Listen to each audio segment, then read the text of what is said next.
Mark thought he had a marriage built on love. But when his wife started treating him like hired help and laughing about it behind his back, he didn't get mad. He got even. What started as a quiet stand turned into a full-blown exit strategy she never saw coming. By the time she realized what she lost, it was too late. It started on a Tuesday, just a regular morning in suburban Denver.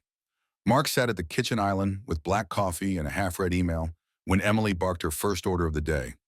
She didn't look up from her phone, didn't say good morning. "Mark, grab my dry cleaning after work." Her voice was flat, not a request, an instruction. Mark didn't answer right away. He closed his laptop, set the mug down gently, and leaned back. "You're heading to the mall later, right?" he asked calmly. "The cleaners are right next to Nordstrom. You can grab it." Emily kept scrolling. "I'm swamped today. Just do it, okay?" That tone, like he was the help. Mark studied her for a beat. No eye contact, no acknowledgement, just Instagram reels and attitude. "What exactly are you swamped with?" he asked, his voice low, steady. She looked up, gave a smirk. "Don't start." "I'm not your driver," Mark said. "Not your assistant. You want something, ask, or better yet, do it yourself." Emily's smile dropped. "You're being such a jerk," she snapped, tossing her phone on the counter like a teenager denied screen time. "It's one errand." "No," Mark said, standing.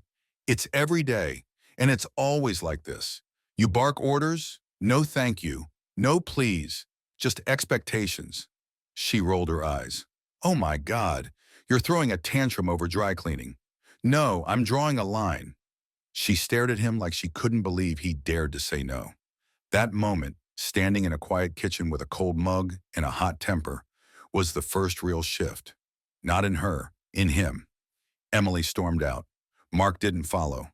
The next evening, Mark was in the backyard grilling chicken. A 10-hour day behind him, but dinner still had to be made. Emily, fresh from her 5-hour part-time marketing gig and a Starbucks run, was lounging on the patio scrolling through her phone. "Can you grab the salad stuff from the fridge?" she called, not even looking up. "Fridge is 10 feet away," Mark replied, still flipping chicken. "You know where the lettuce is?" Flip-flops smacked the deck as she walked over. "What's with you lately?" she demanded. "You've been so pissy." Mark turned to her, tongs in hand. "It's not about the salad. It's the way you act like I'm your waiter. Every day." She threw up her hands. "God, I had a long day. I don't need this." Mark laughed once. 5 hours and a coffee stop. Try my schedule." "You think you're so perfect." "I never said I was perfect. But I pay the mortgage, make dinner, do the shopping. And you scroll and complain." "Whatever," she snapped, spinning around and stomping inside. Mark plated the chicken and ate alone.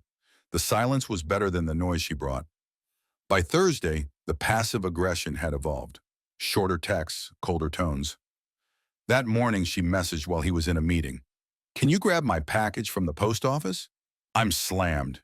No please, no context, just assumption." Mark typed back, "Post office is 2 blocks from your office. You got this." And then he muted her. An hour later, the angry text rolled in. "Really, Mark? You can't do one thing for me? This is so typical. You're making my life harder." Mark ignored them. He had real work to do. That night, she was waiting in the living room.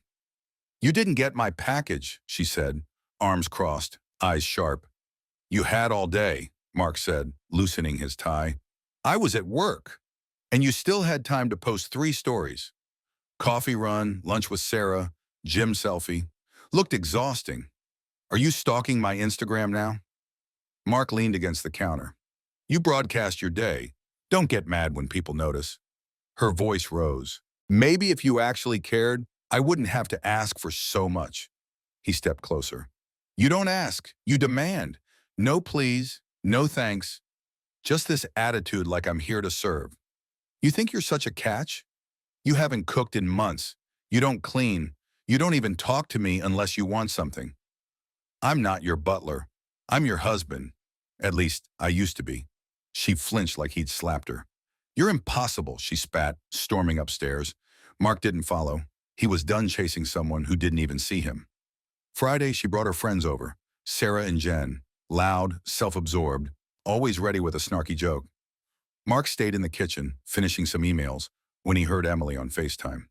Oh, Mark? He's basically my ex at this point. We're just roommates now. It's convenient. He pays for everything. Laughter erupted. He's like a live-in butler, Emily continued. It's perfect. Mark stood in the doorway, silent, listening. No rage, just clarity. She wasn't just careless with his feelings. She was proud of it. He cleared his throat. The laughter died instantly. Having a good time, ladies? He said calmly. Emily froze. Sarah tried to laugh it off. Mark didn't even look at her. You think I'm a joke? He asked Emily. Say it to my face. Emily stumbled, stammered. Don't make a scene, she hissed. It was just talk. No, Mark said. It was truth. Yours. And with that, he turned and walked out. He had a divorce lawyer to find. After the night Emily laughed about him with her friends, something inside Mark clicked. He didn't argue, didn't yell. He just stopped. Stopped doing her errands. Stopped answering every text.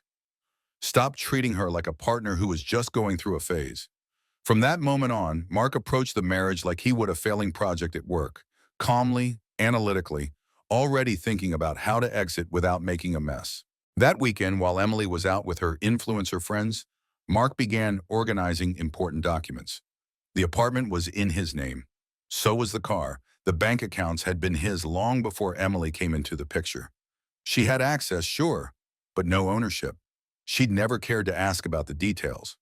She just assumed, and that was her mistake. The next week, Emily kept testing boundaries, as if she sensed the shift but couldn't put her finger on it. On Monday, she snapped, "You forgot to fix the drawer again." Mark didn't look up from his laptop. "I didn't forget. I chose not to." She blinked. "Excuse me? You want it fixed? Call someone." Her mouth opened like she had a comeback ready, but no words came out. On Tuesday, she left a list on the fridge. Mark glanced at it once before tossing it in the trash. She brought it up later, voice tight. "You didn't do anything I asked. I didn't agree to any of it. Is this your new thing now?" she snapped. "Being passive-aggressive?" "No," he said. "Just done being passive." By Wednesday, Emily switched tactics. She tried being sweet, fake sweet. She made breakfast, asked how his day was going. Mark played along, answered politely, but didn't budge. When she asked if he could still pick up her shoes from the repair shop, he simply said, "No." "You drove past it," she protested. "So did you," he replied. She scoffed and muttered something under her breath. He didn't ask her to repeat it. That Friday night, they were headed to a barbecue hosted by mutual friends. The drive was quiet. Emily scrolled through her phone, pretending not to care. "You didn't get my shoes," she said suddenly, not looking up. Mark kept his eyes on the road. "Told you I wasn't doing that anymore." "You're seriously still on this?" "I'm not your runner, Emily. You've got a car, a license, GPS. Handle your own errands." She turned to him, voice sharp. "You're making my life harder than it needs to be." "I've been making your life easier for years," he said. "What have I gotten in return?" She glared. "That's what husbands do." "No, that's what servants do, and I'm not one." He pulled into a gas station and parked, turned to her fully. "You want a husband? Start acting like a wife, or we're done." She stared at him, jaw tight, hands clenched. "You're threatening me? I'm giving you a choice. Step up or step out." They rode the rest of the way in silence. When they got to the barbecue, Emily put on a happy face. Mark didn't bother. He made small talk with friends, kept his distance from her. On the way home, she didn't say a word. Neither did he. The next morning, Mark began packing her things. Not dramatically, not with shouting, just methodically, like cleaning out an office after a resignation. Clothes, shoes, makeup, all in labeled boxes. When Emily walked in from brunch, she stopped cold at the sight of them. "What the hell is this?" she asked, her voice low. Mark didn't look up from his phone. "Your stuff." "You're serious?" "You said I was your ex," he said calmly. "Let's make it official." "You're throwing away our marriage over a comment?" "I'm ending something that was already over." She stepped closer. "You can't do this." I already did. Her voice rose, but Mark didn't.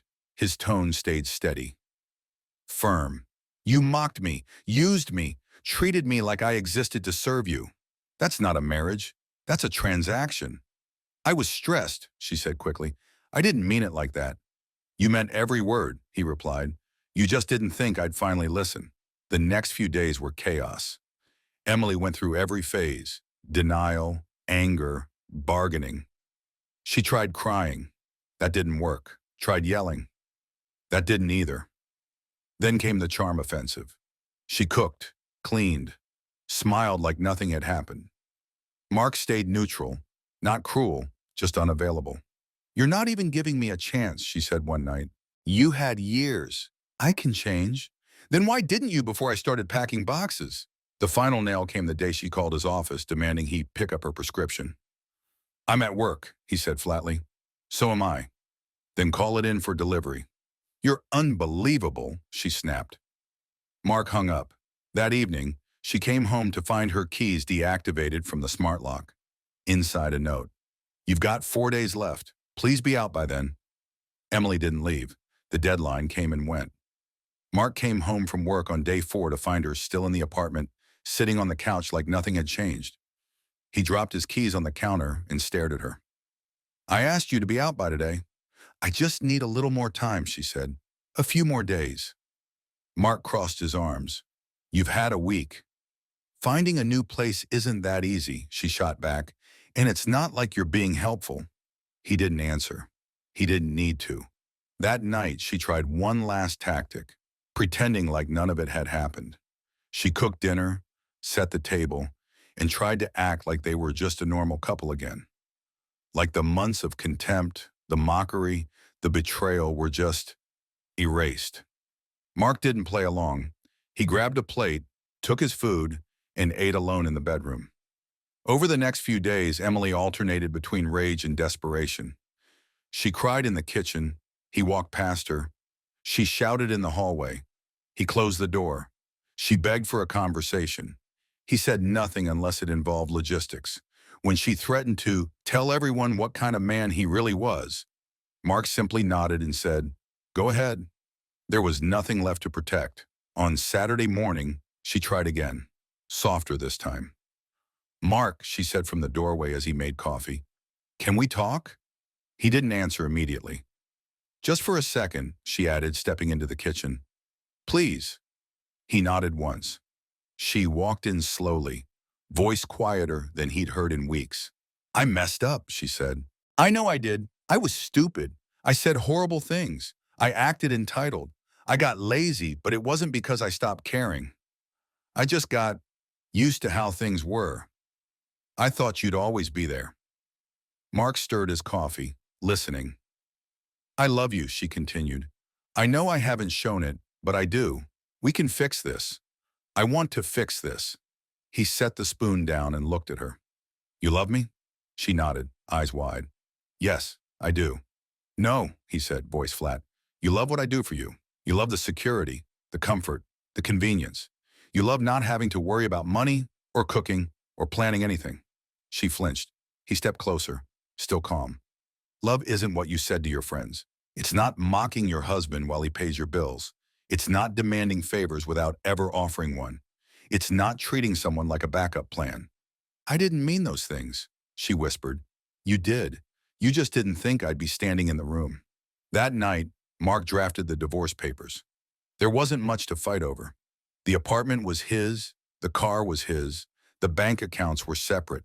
There were no kids, no joint investments, nothing that tied them together besides a last name she stopped respecting years ago. By Monday, he handed her the envelope. "What is this?"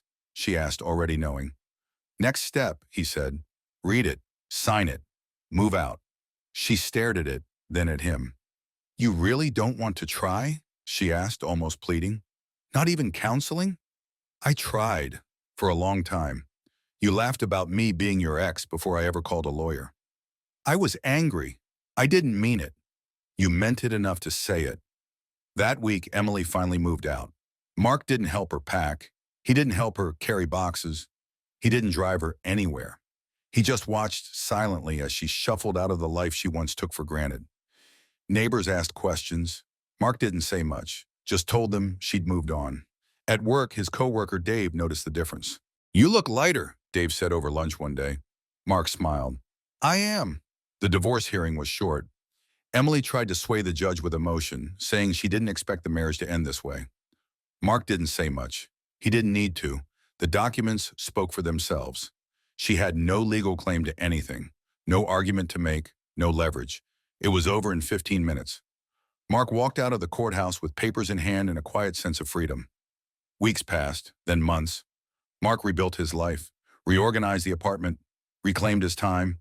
He hit the gym again, played basketball on weekends, took solo trips, cooked whatever he wanted, whenever he wanted. No more demands, no more arguments over salad or dry cleaning or shoes. He didn't block Emily's number. He didn't need to. Eventually, the text came. "Hey, how are you?" Then, "I've been thinking a lot." And finally, "I miss you. I made a huge mistake." Mark read them, didn't reply. One Saturday, he ran into her at a coffee shop downtown. She was with Sarah, the same friend who once laughed about Mark being a live-in butler. Emily looked tired, lighter, but not in a good way. She saw him, froze, then approached. "Mark," she said softly, "can we talk? Just for a minute?" He nodded, indifferent. "I didn't realize what I had," she said. "I miss you. I really do." He took a sip of coffee, met her eyes. "Do you miss me? Or do you miss not worrying about rent?" She blinked. "You had everything, and you treated it like nothing." "That's not fair," she said quickly. "It's not supposed to be." The text didn't stop. Emily kept reaching out every few days. Each message carried a different tone, some remorseful, others nostalgic, a few passive-aggressive. Mark didn't respond to any of them. He didn't need to. He'd said all he needed to say, and her silence back then had spoken volumes. One afternoon, she sent a long message. "I know I said terrible things. I didn't mean them. I was overwhelmed, stressed. I took everything for granted. I realize now how much you did and how little I gave in return. I just want a chance to make it right. Please." Mark read it, then archived the conversation. Some lessons don't require a reply. A few weeks later, Mark ran into their old neighbor, Lisa, while carrying groceries in. "Hey, Mark," she said, her tone gentle. "I saw Emily the other day. She looks different." Mark nodded. "She's figuring things out." Lisa hesitated, then said, "She's been by Sarah's place a lot. Seems like she's staying there." "I figured," Mark said, not unkindly. "You look better," Lisa added. "Lighter." "Thanks, I feel that way," she smiled. "You deserve someone who sees you, not someone who only sees what you do for them." Mark appreciated that, not because he needed the validation, but because it reminded him that he hadn't imagined the imbalance. Others had seen it too. At work, things improved. Mark had more energy, more focus. He stopped working late just to avoid home. His coworkers noticed. "You've been on fire lately," Dave said during a project review. "Whatever's in your coffee, I want some." "Just peace and quiet," Mark replied. "You still hearing from her?" Mark nodded. "Yeah, a lot." Dave shook his head. "She's not sorry. She's just shocked you didn't fall back in line." Mark knew he was right. Then came the surprise. One day, Emily showed up at his office, unannounced. The receptionist called him down, confused. Mark stepped into the lobby to find her waiting, clearly uncomfortable. "We need to talk," she said. "No," Mark replied. "You want to talk? You text. This isn't something I can say over a message." "Then maybe you shouldn't say it." She hesitated, clearly caught off guard. "I'm not here to fight," she said. I want to explain." "You already did. You just didn't think I was in the room when you did it." Emily exhaled sharply, frustrated. "You're not even going to give me 5 minutes?" "I gave you 5 years." That shut her down. She left without another word. Later that week, Mark ran into one of Emily's old friends at a local bar. Jen, the one who used to snicker at Mark during group dinners. She looked surprised to see him. "Hey," she said, awkward smile on her face. "Jen, you, look good," she said. Heard about the split. Mark raised an eyebrow. You mean the split she started when she told everyone I was her butler? Jen's smile faded. Yeah, that was a bad look. She wasn't in a good place. She made her choices, Mark said. Jen didn't argue. She just nodded and sipped her drink. That night, another message from Emily appeared. I saw you today. You looked happy. I'm glad you're doing well. I'm not doing great. I miss you more than I can say. I wish I could go back and undo everything. Mark read it once, closed it, deleted the thread. A few months later, Mark was fully back on his feet. He'd built a new routine, morning workouts, weekends with friends, the occasional date. Nothing serious. He wasn't rushing into anything. For once, he wasn't trying to fix someone or keep something broken afloat. He was just living. The apartment felt like home again.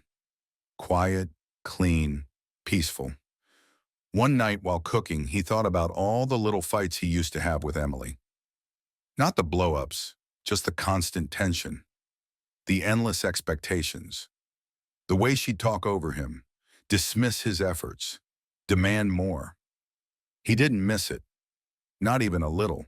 What he missed was respect, partnership, someone who saw him, not just the results of his labor, but he also knew he'd rather be alone than mistaken for a paycheck with a heartbeat ever again. The next time Emily reached out, she tried a new angle. I've changed. I'm working now, paying rent. I'm learning to do things for myself. I'm not that person anymore. I promise. Mark didn't reply. She followed up. Can we just meet for coffee? Not to get back together, just to talk, please. He considered it for a moment, then typed, we don't need closure. We need distance. He hit send, blocked her number, and moved on. 6 months after the divorce was finalized, Mark had built a new life, one that wasn't built around someone else's needs. He didn't feel bitter, just free.